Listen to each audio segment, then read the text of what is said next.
ಇದು A to B ಖಾತಾ ಅಂತ ಅನೌನ್ಸ್ಮೆಂಟ್ ಮಾಡಿದ್ದೇವೆ.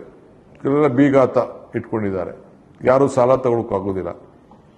ನಾವು ಇದನ್ನು ರೆಗ್ಯುಲೈಸ್ ಮಾಡ್ತಾ ಇಲ್ಲ. ಬಿಲ್ಡಿಂಗ್ ಕಟ್ಟಿದ್ನ ಫಸ್ಟ್ ಅವರ ಭೂಮಿ ಬಗ್ಗೆ ನಾವು ಚಿಂತನೆ ಮಾಡ್ತಾ ಇದ್ದೀವಿ, ಅವರ ಸೈಟ್ ಬಗ್ಗೆ ಚಿಂತನೆ ಮಾಡ್ತಾ ಇದ್ದೀವಿ, ಅವರ ಸೈಟಿನ ದಾಖಲೆಗಳ ಬಗ್ಗೆ ಚಿಂತನೆ ಮಾಡ್ತಾ ಇದ್ದೀವಿ, ಅವ್ರ ಸೈಟಿನ ದಾಖಲೆಗಳನ್ನು ಪರಿಶೀಲನೆ ಮಾಡ್ತಾ ಇದ್ದೀವಿ. ಅವರ ಸೈಟ್ಗಳು ಕಾನೂನುಬದ್ಧವಾಗಿ ಇದೆಯಾ ಇಲ್ಲ ಅನ್ನೋದು ಕೂಡ ಫಸ್ಟ್ ನಾವು ನೋಡ್ತಾ ಇದ್ದೀವಿ. ಇದಕ್ಕೆ ನಾವು ಪ್ರತಿಯೊಬ್ಬರು ಕೂಡ ಅರ್ಜಿ ಕೇಳಿದು ಸುಮಾರು ಜನ ಹಾಕಿದ್ರು. ಒಂದು 7,000 ಜನ ಸ್ವಲ್ಪ ಸರಿಯಾಗಿದೆ ಅನ್ನೋದು ಕೂಡ ನಮಗೆ ದಾಖಲೆಗೆ ಬಂತು. ಅವ್ರಿಗೆ ಕೆಲವು ಪೇಮೆಂಟ್ನ ಒಂದು ಶೆಡ್ಯೂಲ್ ಇದೆ, ಯಾಕೆಂದ್ರೆ ಎಲ್ಲ ರೆವಿನ್ಯೂ ಸೈಟ್ಗಳಲ್ಲಿ ಕಟ್ಕೊಂಡಿದ್ರು.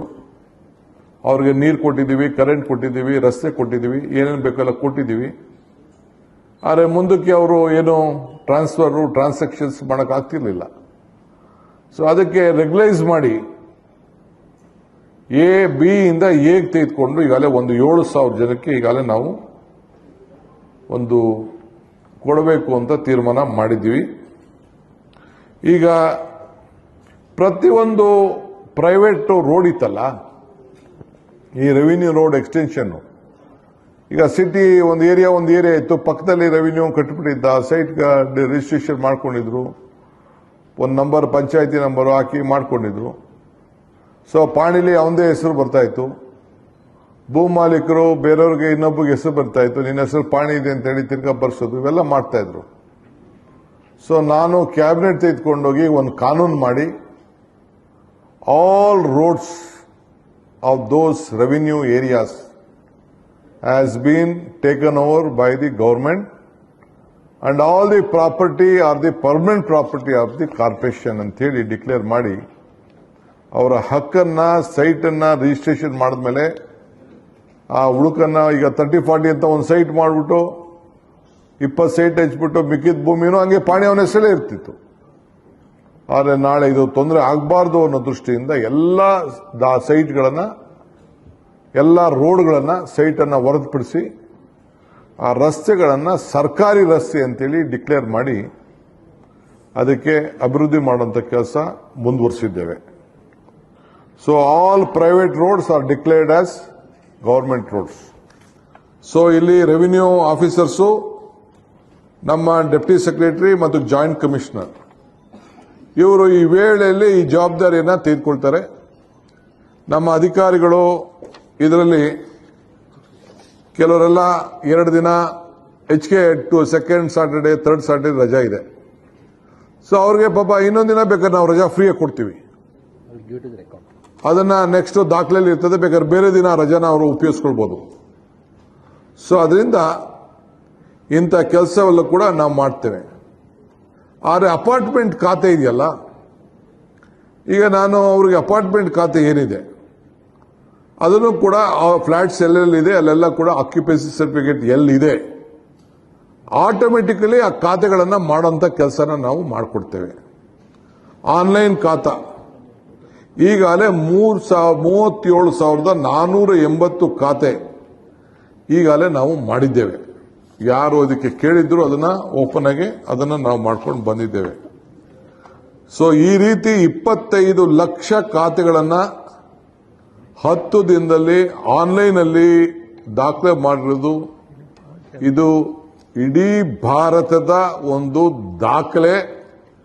ಇದಕ್ಕೆ ಬೆನ್ನೆಲುಬಾಗಿ ನಿಂತಂತ ನನ್ನ ಅಧಿಕಾರಿಗಳಿಗೆ, ಜಿಬಿಐ ಕಮಿಷನರ್ಗೆ, ಮುದಗಲ್ ಅವರಿಗೆ ಮತ್ತು ಅವರ ಟೀಮ್ ಏನಿದೆ, ನಾನು ಅವರಿಗೆ ಅಭಿನಂದಿಸ್ತೇನೆ. ಇದು ನಾಗರಿಕರಿಗೆ, ನನಗೆ ಎಷ್ಟೋ ಜನ ಆಫೀಸರ್ಸು, ನಾನು ಹೆಸರು ಹೇಳಂಗಿಲ್ಲ, ರಿಟೈರ್ಡ್ ಅಫಿಷಿಯಲ್ಸು, ಕೆಲವು ಎಷ್ಟೋ ಸಾರ್ವಜನಿಕರು ಬಂದು ನನಗೆ ಮೇಲ್ಗಳು ಕಳಿಸಿದ್ದಾರೆ.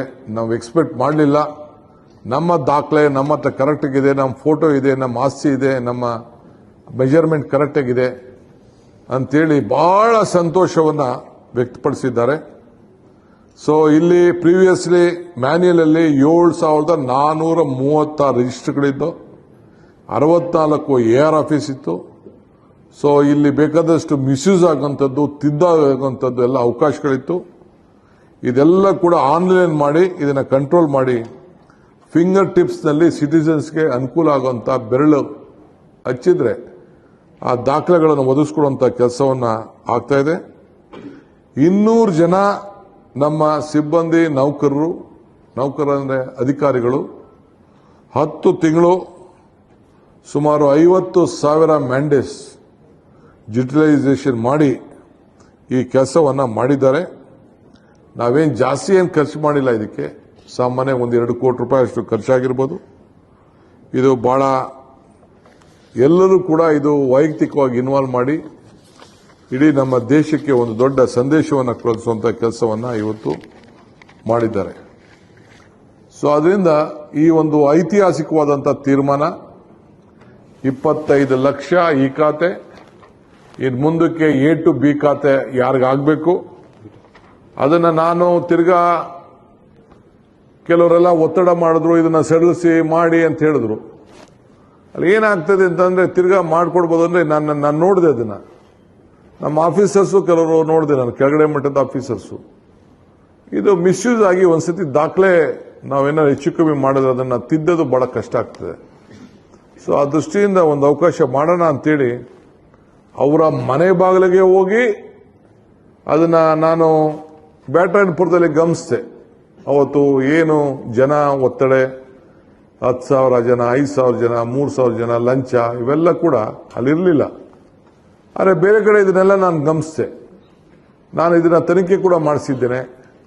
ನನಗೂ ಇದರಲ್ಲಿ ಸತ್ಯಾಂಶ ನಮ್ಮ ಆಫೀಸರ್ಸ್ ಮಿಸ್ಯೂಸ್ ಮಾಡ್ತಾರೆ ಅನಿಸ್ತು. ಆ ದೃಷ್ಟಿಯಿಂದ ಇದನ್ನ ಸಾರ್ವಜನಿಕರಿಗೆ ಸಹಾಯ ಆಗಬೇಕು. ನಮ್ಮ ಕಾಲದಲ್ಲಿ ಇಂಥ ಒಂದು ಕೆಲಸಗಳನ್ನ ಪ್ರಾಮಾಣಿಕತೆಯಿಂದ ಪರಿಶುದ್ಧವಾದಂತಹ ಆಡಳಿತವನ್ನು ಕೊಡಬೇಕು.